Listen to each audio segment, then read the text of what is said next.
ፏፏቴዎች በአረንጓዴ ደኖች ውስጥ ይፈሳሉ። ወፎች ከላይ ይበራሉ፣ አሶች ከመሬት በታች ይዋኛሉ። ሁሉም ነገር ሕያው ሆኖ የሚሰማው በውሃ ምክንያት ነው። ውሃ ሁሉ ቢጠፋስ? ያለ ውሃ ዓለምን መገመት ይችላሉ? ወንዞች የሉ፣ ዝናብ የለም፣ መሬት ይሰነጠቃል፣ ሕይወት የለም። ሁሉም ይስታል።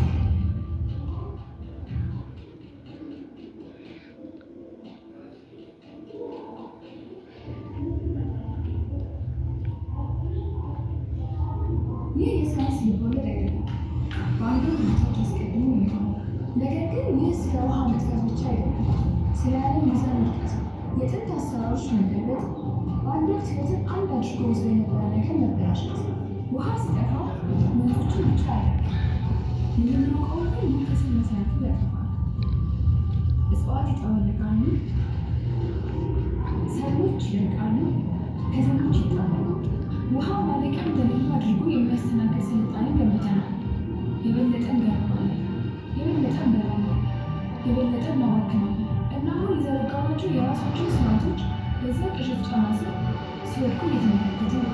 ፕላኔታችን የበለጠ ትሞቃለች፣ የበረዶ ግግሮች ይቀልጣሉ፣ ዝናብ የማይታወቅ ይሆናል።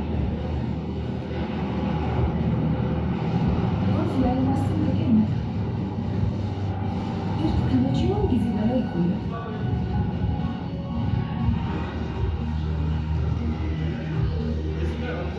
ወንዞችና ሐይቆች ብቻ እያጣን አይደለም፣ ጊዜ እያጣን ነው።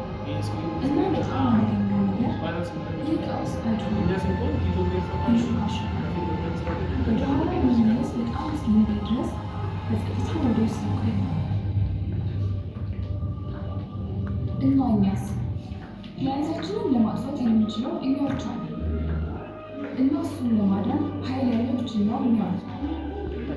እያንዳንዱ ፈጣሪ አስፈላጊ ነው።